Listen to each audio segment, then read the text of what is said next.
So today I'm talking about a Nissan with the P1778 code, what it is and how you go about fixing it. And so what is the Nissan P1778 code? Well, it's a step motor function. And what does this mean? Well, many Nissans have what's called a CVT transmission. And inside the CVT transmission is what's called a valve body. And located on this valve body is a stepper motor. And the onboard computer's seen a problem with this stepper motor. So it's going to have to be troubleshooted to know why. And the usual symptom of a P1778 code is that the vehicle will have really slow acceleration. So you go to step on the gas and the vehicle just won't go. You're really revving it up and it's just slowly moving. That's the most common symptom. But there can also be other shifting problems. One thing to mention with this code is that if you are getting other codes, be sure to pay attention to that. Like if you're getting a P1777 code, that could point more towards the wiring going to the stepper motor. So if you are getting other codes, be sure to pay attention to that. Some people, when they get this code, they just swap out the whole transmission, but that little stepper motor can also just be swapped out. I'll jump over on eBay just to give you an idea what the cost differences would be.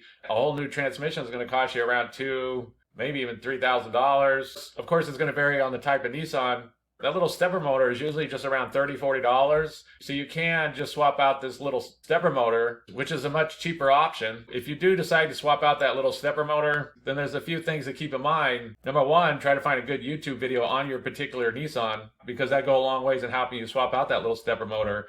But sometimes that little stepper motor can be on the bottom, underneath the valve body, which is the easiest ones. It's really going to vary. Sometimes they're on the bottom, and then other times they're going to be up and underneath the bottom of the valve body. It really just varies. It depends on the Nissan, the year, and things like this. If it's located at the bottom of the valve body, these will be the easiest to do. They basically have a wiring harness. You need to remove it. There's a little lever going on that'll need to go back together correctly. If it is on the other side of the valve body, then you're going to have to remove all these bolts, and there's a lot of them. And each one of these bolts is different sized. So you need to label them before you remove them. It's because all these bolts are going to need to go back into the same position that they came out of. Even if they look like they're the same length, they're not. There could be slight differences. So you'll need to label every single one of these to go back into the same position. Another thing that could be a little bit tricky about these stepper motors is that there's a lever and it needs to be set correctly when you go to insert it back in, or else it won't shift right.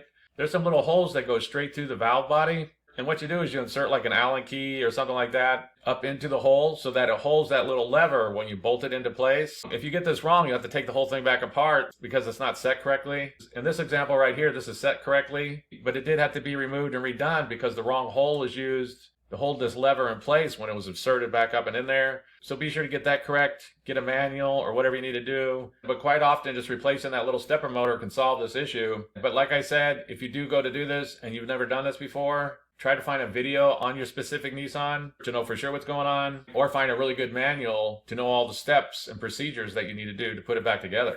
And so that's basically it. I just wanted to give a basic overview of how you go about fixing a Nissan with the P1778 code. If you have anything to add, please comment down below. If you have any questions, ask me and I'll try to answer them. If this video helps you, please click like, please click subscribe, and have a good day.